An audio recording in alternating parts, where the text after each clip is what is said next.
Surprise, surprise! Super Smash Bros. Ultimate is an amazing game.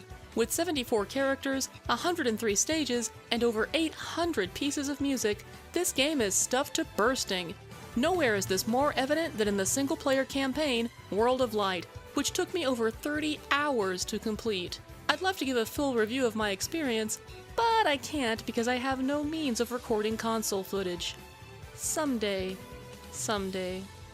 There is something tangentially related to Ultimate that I can talk about though. In lieu of the trophies Smash games have traditionally featured, Ultimate introduces spirits, collectible essences of video game characters and items, which are the main focus of the game's new content.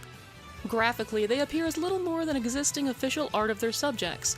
For newer subjects like Animal Crossing characters, this usually just means a picture of a render or promotional art. For spirits representing older characters, however, this means seeing some very cool and very retro art. This kind of art left quite the impression on me when I was younger. Given the simplicity of graphics back in the day, these pictures showed you what you were really up against, and made browsing a game's instruction manual fun all on its own. And at the risk of sounding like an old biddy, I gotta say, they just don't make video game art like this anymore. So today, I would like to take a look at some memorable old Nintendo art from 3 instruction manuals. First up is only the biggest game to hit the NES ever, Super Mario Bros. 3. Buoyed by the mega success of the original Super Mario Bros., a blitz of merchandise, a TV show, and even a movie climax, it's no surprise that Super Mario 3 would become one of the NES's best-selling and most loved games of all time. It was kind of a big deal, if you haven't heard. Of course, living with siblings means having to share, and when I couldn't play Mario 3, I'd jump into the instruction manual and indulge in its surprisingly colorful and cartoony art. See, the first Mario game's manual was in black and white, and the artwork mostly just embellished sprite work. Heck, the enemy section really was just a transcription of the sprites. Later, Mario 2 would release with a full-color instruction manual, but I wouldn't come to appreciate the weirdness of that game's world and creatures until much later in life. And then there was the cartoon, which was kinda droopy? I watched it religiously, but I knew it didn't really represent Super Mario Bros. Thus, in my mind, the Super Mario 3 manual was the first time the world of Mario really came to life. The game's multiple moves and expanded cast of baddies meant treating us to plenty of artwork to explain it all. The principles of Mario's art design can be easily figured out here. Curved lines and plump features make every character look super huggable, even the spiky ones. Oval eyes and wide faces abound, allowing for a broad range of expression. Incidentally, this makes those characters who break that mold, like Ludwig and Fire Chomp, appear that much more menacing. I also love how much action is going on in these pictures. Since it's an instruction manual, there are plenty of demonstrative illustrations akin to those on an arcade bezel. The enemy pages are hoppin' too. Nearly every enemy is depicted as in motion, whether it's the bouncing of the fire snake, the lunging of the chain chomp, or the crashing of the thwomp. Interestingly, Hotfoot is just sitting on its candle. That has to be a deliberate choice given how it sneaks up on Mario in the game. Finally, we have the Koopalings. They love being mean, and most of them show it. Wendy clearly isn't messing around, and Roy looks like he could be a real hothead with all of that red. Iggy, Lemmy, and Larry look like they're kinda doing their own thing though. I like how some Koopalings share more than just a body type with one another. For example, Larry and Ludwig, as well as Iggy and Lemmy, share hair colors. Morton, Larry, and Iggy have the same teeth, while Ludwig and Morton share small, round eyes. All of this goes to show that even if Nintendo no longer recognizes them as Bowser's children, the Koopalings are definitely closely related to one another.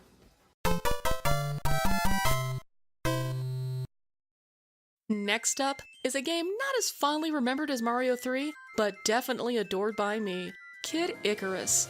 There was never any hype for Kid Icarus. No one talked about it on the playground, and its representation in Captain N probably grated on a lot of kids' nerves. That was really using your head, Kid Icarus.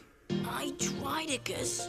Still, I beat this game over 30 times over, dutifully scribbling all of my lengthy passwords in a spiral notebook along the way. I'm also pretty sure this game is responsible for my lifelong fascination with Greco-Roman myths and legends, even though the game itself takes some liberties.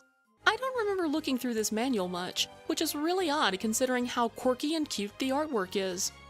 Those who wonder why Kid Icarus Uprising leans so heavily on comedy should wonder no longer. Kid Icarus was always positioned as silly and anachronistic. The game has a credit card in it for crying out loud. As one of Nintendo's Adventure series games, we're treated to a lengthy story introduction, complete with scenic, world-establishing pictures. The watercolored scribbles look is adorable. I mean, look at Medusa here. She looks less like an evil invader and more like a monstrous kindergarten teacher. She even smiles as she burninates the countryside. Contrasting this is Pit, who appears quite serious and determined despite looking like a winged hairy baby in a toga. Like the Koopalings in the Mario 3 manual, Pit appears throughout Kid Icarus' manual dispensing tips and wisdom. Though his images vary in style, his bracers and anklets are noticeably consistent. They feature a dimpled shading that suggests they were crudely made at the forge. I also can't help but notice that Pit has them on from the moment he first escaped his Underworld prison. Did Medusa's guards really put shackles over his bracers and anklets? As much as I like the detail of the blue-garbed Pits, I'm more amused by the white-garbed ones. These Pit drawings tend to be more comical, depicting him doing things like deep thinking, carrying an armload of hearts, and even playing Nintendo. From the look on his face, you can definitely tell he's playing his own game. And let's not forget pretty Palutena. I'm not sure if it's the art style, the watercolors, or what, but I feel like this version of Palutena sells the whole big sister angle of her character more than her current design. She definitely looks like the sort to give a loving hair rustle before helping someone up off the ground. And notice that little bit of cheek line on her mouth. It very subtly hints at her impish streak. Pit collects several items over the course of his quest, and they're lovingly rendered here. Again, the watercolors go a long way towards making these images look so interesting. This pencil would be little more than basic clip art without them. The sheen on these hearts makes it clear to all that these are currency, not health pickups. The bubbles in this water of life bottle really make me want to take a swig. Could it be some kind of fizzy wine? Kid Icarus' enemy lineup perfectly showcases the game's weirdness. The suppleness of the line work, combined with the frequent inclusion of dangly parts, makes nearly every enemy look squidgy. Their detailed eyes clash in the best way with their designs, making them look single-minded in their desire to defeat Pit. The fact that so many of them are staring at you helps with this too. Look out! Snowman gonna get ya! Plutonfly, meanwhile, is keen to just be mean, fitting for an enemy that steals your gear. You know... Kamato's look an awful lot like little Metroids. No! Shh, stop right there! What's the matter? All I said was that Kamato's look like little Metro... I can't hear you! Hey, what's your problem? This game universe and that game universe have nothing to do with each other. So don't go around spreading rumors. Specknose's depiction here looks way grosser than in the game. I thought that was a mustache, not... Haha! Dangly parts. Finally, here's the plant, the myth, the legend, the eggplant wizard. I love how cocky it looks, balancing that eggplant on its finger. It knows that no matter how strong Pit gets, it'll always be able to ruin his day with a single...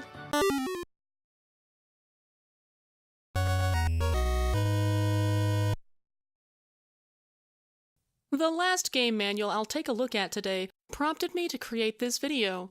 When I saw its art show up in the World of Light, I knew I had to go back and check it out.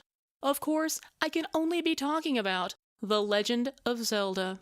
Like with the Kid Icarus manual, we're treated to several illustrated story pages. Look at this. No, really, look at this. Of all of Nintendo's old artwork, these images of The Legend of Zelda are easily my favorite. The combination of rich, picturesque backgrounds with clean, bright characters make these look like stills from some secret Zelda anime. Oh, Nintendo. Why, oh why, haven't you done something more with this? The Legend of Zelda has been depicted in a variety of ways over the last 30 years, but this is my Zelda. The use of brown and green stands out the most to me in these images. They give every picture a natural look that tempers their fantastical elements. This is 80s fantasy through and through, bringing to mind films like Willow. Say what you will about the CDI Zelda games. Believe me, they've heard worse.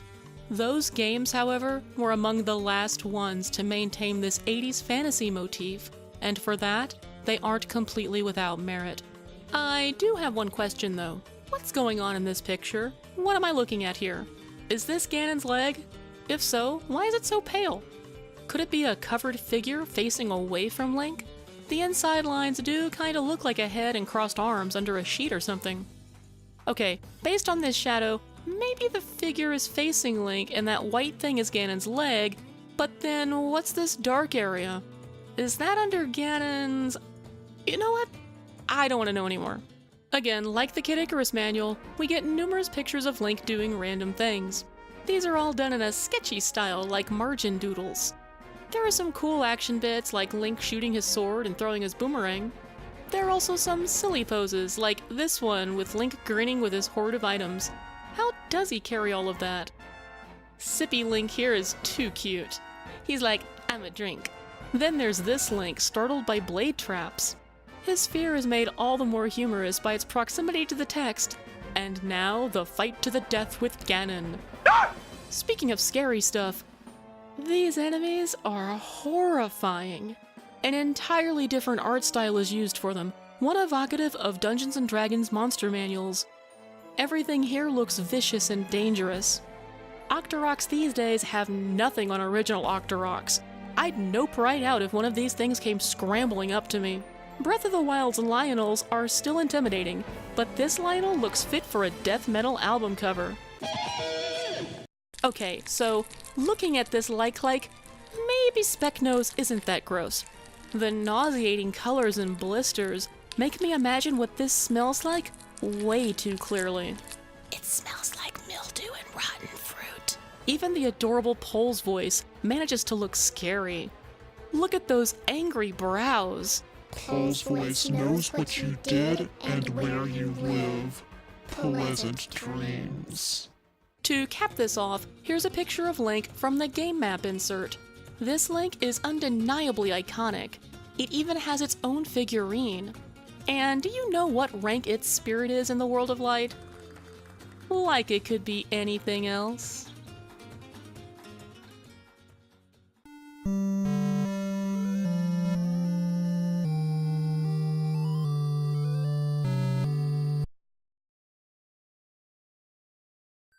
Hi, this is Miss Ashley. What are your favorite pieces of video game art? Let me know down below. See you soon.